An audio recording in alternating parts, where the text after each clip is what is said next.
Tuhan sertamu. Dan sertamu juga. Inilah Injil Yesus Kristus menurut Santo Lukas. Dimuliakanlah Tuhan.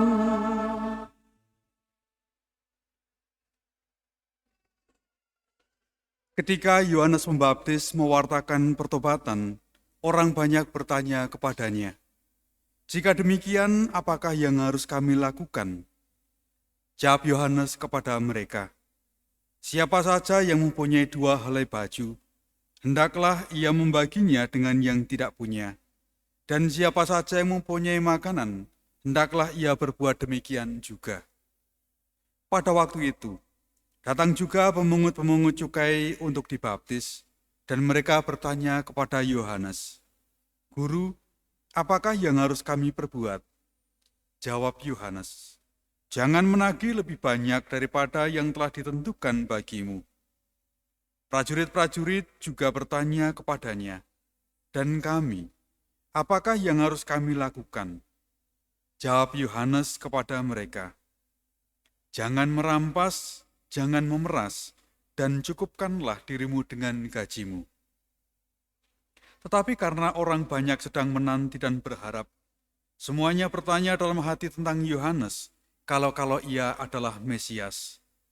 Karena itu Yohanes menjawab dan berkata kepada semua orang itu, "Aku membaptis kamu dengan air, tetapi Dia yang lebih berkuasa daripada aku akan datang, dan membuka tali kasutnya pun aku tidak layak. Ia akan membaptis kamu dengan Roh Kudus dan dengan api. Alat penampi sudah di tangannya untuk membersihkan tempat pengirikannya dan untuk mengumpulkan gandumnya ke dalam lumbungnya. Tetapi sekam akan dibakar dalam api yang tidak terpadamkan." Dengan demikian, dengan banyak nasihat lain, Yohanes memberitakan Injil kepada orang banyak.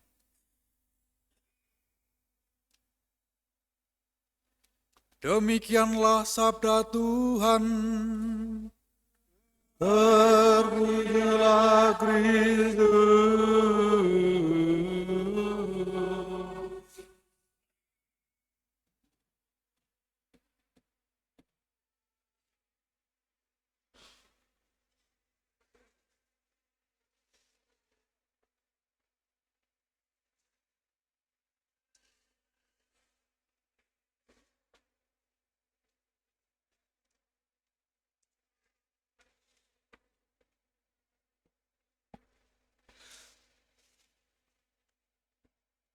Romo Untoro, para suster, saudara-saudari, dan adik-adikku yang terkasih dalam Tuhan. Gaudete in Domino Semper, Deus Propes. Bersukacitalah senantiasa dalam Tuhan. Sekali lagi kukatakan, bersukacitalah sebab Tuhan sudah dekat. Inilah kutipan dari surat Rasul Paulus kepada jemaat di Filipi, bab 4 ayat keempat. Hari Minggu Advent ketiga menjadi hari Minggu Gaudete, bersukacita. Kalau dari romonya saja dilihat warnanya baby pink, wah, penuh dengan sukacita ya. Saya berani pakai warna ini hanya saat misa, kalau di luar saya nggak berani. Ya, hanya Minggu Letare dan Gaudete, kemudian ya inilah warna ini dipakai. Gaudete in Domino Semper Deus Propes. Menjadi sebuah harapan, menjadi sebuah kenyataan yang mau ditunjukkan oleh Tuhan kepada kita, oleh Allah kepada kita, bahwa di tengah penantian, di tengah pertobatan, dan di tengah pergumulan hidup sekalipun, akan selalu ada senantiasa secerca harapan, cahaya-cahaya yang akan membuat orang itu bersuka cita. Dan cahaya ini senantiasa datang dalam Tuhan. Maka kalau sukacita yang datang dari bukan Tuhan, biasanya itu cahaya-cahaya yang menipu kita. Ya, misalnya apa? Wah, kalau orang main judi online, itu untung sekali, rungkatnya udah 5 kali. Seperti itu kan. Seolah-olah memberi harapan, ternyata tidak. Untungnya nggak seberapa, ruginya lebih banyak. Maka hanya sukacita yang dari Tuhanlah yang membuat kita itu punya greget, punya harapan. Maka ketika ada cerita orang-orang, Romo saya takut masa depan saya karena tidak tahu, saya justru bilang bersukacitalah kalau kamu tidak tahu masa depanmu. Kalau kamu nonton bola sudah tahu skornya, itu tidak enak rasanya. Tapi kalau kamu nonton bola, tidak tahu skornya, walaupun kalah, tetapi rasa semangatnya itu membuat kita berdebar-debar dan membuat kita penuh sukacita. Dan Advent ketiga ini sudah mendekati Natal, ya kita bacaan-bacaan yang didengarkan minggu Advent pertama dan kedua itu juga hari ini adalah kedatangan Yesus yang kedua. Kita tidak tahu kapan, tapi justru karena ketidaktahuan itu kita bersukacita karena kita penuh harapan. Ya, dilambangkan dengan bajunya kasulannya Romo ya yang warna pink. Tapi kalau di luar saya menunjukkan sukacita saya bukan dari warna baju, dengan banyak hal pelayanan, sapaan, dan juga sukacita-sukacita lain yang akan kita dengarkan dari bacaan-bacaan yang hari ini sudah diperdengarkan kepada kita. Dalam bacaan yang pertama, Nabi Zefanya menyerukan sukacita kepada Israel. Kenapa harus bersukacita? Sebab Tuhan telah menyingkirkan hukuman, telah menyingkirkan musuh-musuh, dan yang terutama Tuhan sudah ada di tengah-tengah kita. Dan karena itu jangan takut, Allah memberi kita jaminan keselamatan. Tuhan ada di tengah-tengah kita, dan kita tahu nanti dalam Natal dikatakan oleh malaikat kepada Maria, hendaklah engkau memberi nama dia Immanuel, yang artinya Allah beserta kita. Maka apa yang disabdakan oleh Allah melalui Zefanya itu terwujud nyata dalam diri Yesus yang kita nantikan kelahirannya pada hari Natal nanti.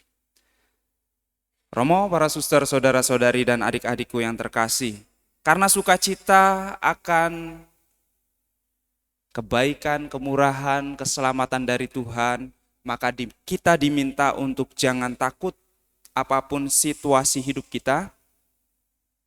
Ingat selalu Tuhan ada di tengah-tengah kita. Karena memang demikian. Semakin kita mengandalkan kekuatan sendiri, sibuk mencari jalan keluar sendiri, justru saat itulah kita semakin menjauh dari tengah-tengah atau dari pusat hidup kita yang dimana Tuhan sudah hadir. Saat kita mengandalkan kekuatan sendiri, sibuk mencari jalan keluar sendiri, kita semakin jauh dari pusat hidup kita semakin jauh dari sukacita kita. Kalau ditanya pusat hidup orang Kristen apa? Ya salah satunya, bukan salah satunya, yang terutama adalah Ekaristi. Karena disitulah kita senantiasa mengenangkan kehadiran Yesus yang menyelamatkan kita. Maka kalau kita pulang dari perayaan Ekaristi tidak merasakan sukacita, wah, jangan-jangan kita merayakan Ekaristi dengan perasaan takut.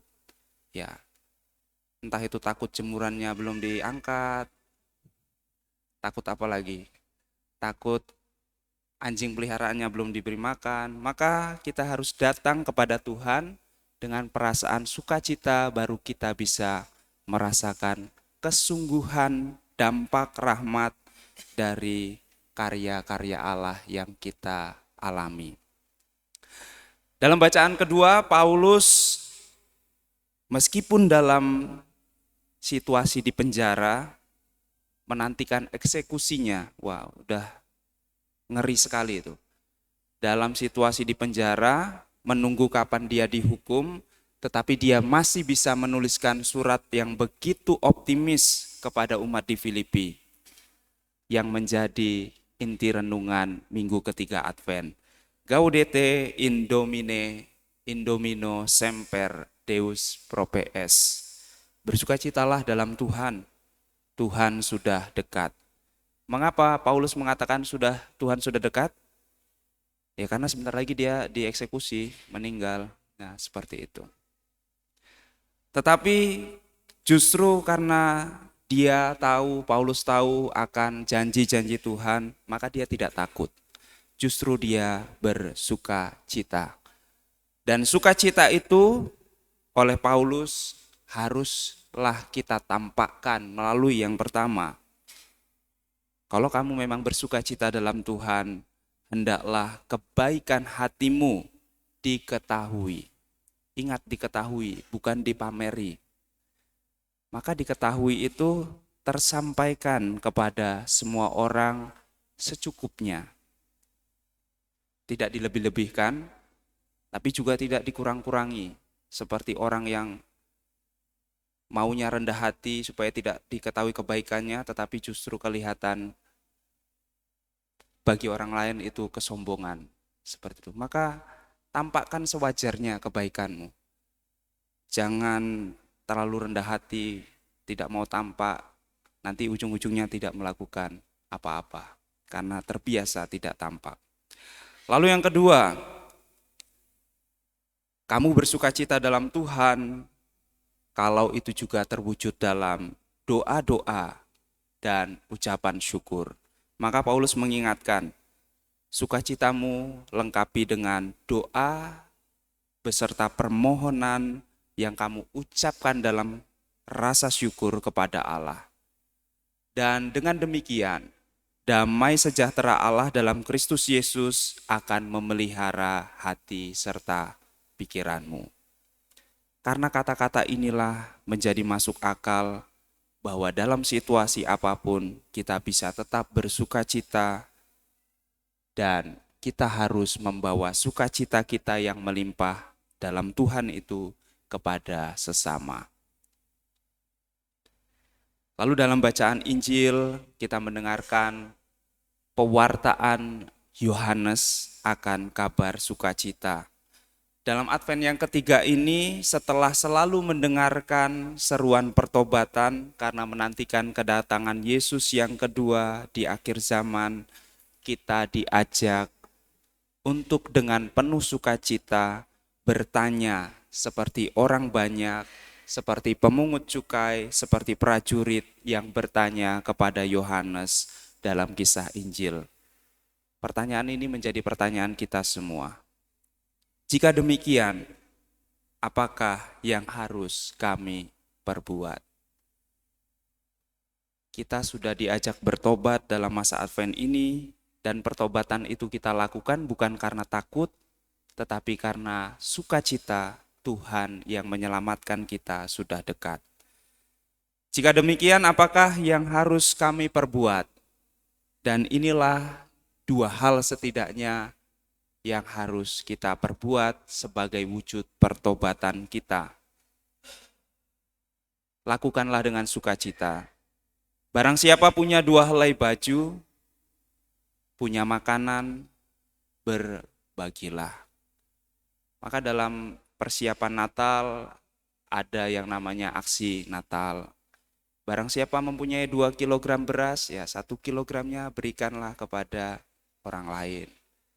Barang siapa punya 2 liter minyak, ya setengah liternya saja diberikan kepada orang lain.